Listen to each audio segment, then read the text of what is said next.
السلام علیکم. ہم کے پوڈ کاسٹ کے ایک اور بڑی ایکسائٹنگ ایپیسوڈ کے ساتھ میں فہد ملک آپ کی خدمت میں حاضر ہوں. آج کے جو ہمارے گیسٹ ہیں ان کے بارے میں ہمیں بہت ساری ریکمنڈیشنز بھی آئیں اور میں خود بڑا ایکسائٹڈ تھا ان سے ملنے کے لیے کہ ڈاکٹر صاحب نہ صرف میڈیکل ڈاکٹر ہیں, فٹنس انسٹرکٹر ہیں, میٹابولک سنڈروم کو ٹریٹ کرتے ہیں, شوگر ڈائبٹیز کے پیشنٹس کو انسولین سے نجات دلاتے ہیں اور پتہ نہیں کیا کیا کرتے ہیں. جتنے سارے ان کے کام ہیں being a medical professional and medical doctor, اور اتنا زبردست یہ ایک جم بھی چلا رہے ہیں اور لوگوں کو فٹنس کی طرف لا رہے ہیں, وہ ساری باتیں ان سے ڈسکس کریں گے. ڈاکٹر صاحب thank you so much for taking out time. آپ کا بھی شکریہ کہ آپ نے موقع دیا. سر آپ کا شکریہ کہ اتنی صبح آپ نے ہمیں اٹھا کے زندگی میں پہلی بار جم دکھایا ہے. اور پہلے سر ہم اس پہ بات شروع کرتے ہیں کہ آپ کی یہ journey being a medical professional اور آپ M B B S doctor بھی ہیں, اس کے بعد آپ ایک سرٹیفائڈ فٹنس ٹرینر بن گئے, تو یہ پروسیس شروع کس طرح سے ہوا اور کتنا مشکل تھا؟ میں 3rd ایئر MBBS میں تھا تو اسی دوران نا مجھے جم جانے کا شوق ہوا, کیونکہ میں بھی ویٹ کے ساتھ اسٹرگل کر رہا تھا, ویٹ مجھے کم کرنا تھا. تو بس اسی دوران اپنی ٹرانسفارمیشن ہوئی. پھر اس کے بعد کچھ کلاس فیلوز تھے, ان کو بھی جم کی طرف میں لے کے گیا. ایک بڑا انٹرسٹ, ایک شوق ڈیولپ ہوا. پھر میں نے نیوٹریشن کے متعلق پڑھنا بھی شروع کیا. تو وہ 3rd ایئر سے ہی نا مجھے آئیڈیا ہو گیا تھا کہ بہت ساری یہ جو ڈائٹری بیماریاں ہیں نا, ان کا علاج ہے ہی پراپر ڈائٹ اور لائف اسٹائل ماڈیفیکیشن, ایکسرسائز. پھر جب میں نے MBBS کمپلیٹ کیا ایز اے ہاؤس آفیسر, جب میں ہاسپٹل میں جو ہے تقریباً 1 سال میں وہاں پہ رہا, تو میں نے دیکھا کہ بہت سارے لوگ غلط خوراک کی وجہ سے, ایکسرسائز نہ کرنے کی وجہ سے اور بہت زیادہ سٹریس لینے کی وجہ سے ہسپتال میں اینڈ اپ کرتے ہیں. اور وہ ادویات تو لے رہے ہوتے ہیں لیکن وہ روٹ کاز کے اوپر کام نہیں کر رہے ہوتے. تو پھر میرا یہی دل ہوا کہ میں نیوٹریشن کو پڑھوں, اسی میں سرٹیفیکیشن کروں. ٹریننگ کا مجھے بہت زیادہ شوق تھا, تو پھر میں نے ایز اے ٹرینر بھی جو ہے سرٹیفیکیشن لی.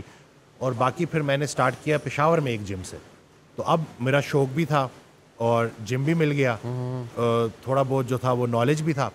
اور پھر جو کلائنٹس تھے ان پہ جب وہ چیزیں اپلائی کرنا شروع کی تو وہ جو ریزلٹس تھے وہ اتنے زبردست تھے کہ وہ شوق پھر بڑھتا گیا. پھر میں پنڈی اسلام آباد آیا, یہاں پہ پھر ایک جم.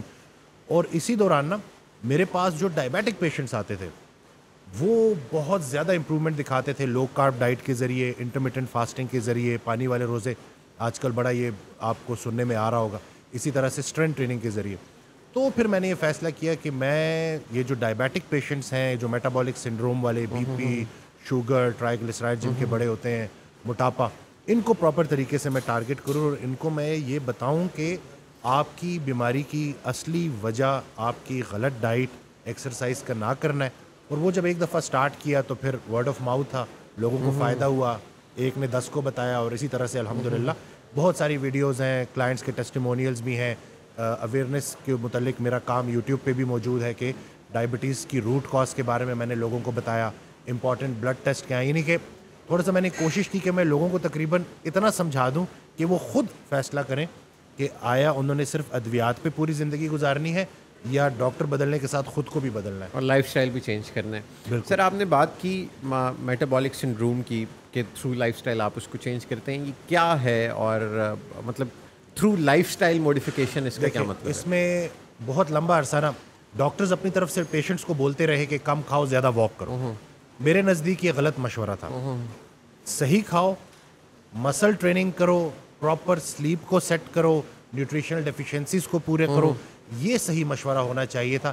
لوگ ڈائبیٹک پیشنٹ کیا کرتے تھے کہ وہ خوراک کم کر دیتے تھے, جسم کو تو توانائی چاہیے نا, اور وہ خوراک کم کر کے جب زیادہ واک کرتے تھے تو مزید جو ہے وہ ان کے مسل لاس ہوتا تھا, تو وہ پراپر طریقے سے بیماری سے نکل نہیں پاتے تھے. تو لائف سٹائل ماڈیفیکیشن بیسیکلی ہے ایک ایسی خوراک جس میں کاربوہائیڈریٹس کا انٹیک کم ہے, فیٹ اینڈ پروٹین جو اللہ کے بنائے ہوئے فیٹ اینڈ پروٹین ہے اس کا انٹیک زیادہ ہے, کچھ ہلکے پھلکے وائٹامن, یہ کووڈ میں بھی وائٹامن ڈی ڈیفیشنسی کا لوگوں کو پتہ چلا, بلکہ ڈاکٹرز نے بھی vitamin C, zinc, vitamin D, B12 یہ ریکمینڈ کیے پیشنٹس کو, یہ دیے, جس کے رزلٹ سب کے سامنے ہیں. تو یہی ساری نیوٹریشنل ڈیفیشنسیز ہیں جن کو ہم نے کیٹر کرنا ہے پراپر ڈائٹ کے ذریعے, ہلکے پھلکے وائٹامنس کے ذریعے, اور خاص طور پہ مسل ٹریننگ کے ذریعے. یہ جو اسٹرینتھ ٹریننگ ہے نا, قرآن کی ایک آیت ہے نا کہ لقد خلق الانسان فی کبد, ہم نے انسان کو مشقت میں یا مشقت کے لیے پیدا کیا. تو مشقت سے مراد صرف ہلکی پھلکی واک نہیں ہے, یعنی کہ اتنی آپ کے اندر جان ہونی چاہیے کہ آپ کم از کم ایٹ لیسٹ اپنا ویٹ تو اٹھا سکیں نا, باڈی ویٹ ایکسرسائزز تو کر سکیں, اسکواٹس کر سکیں,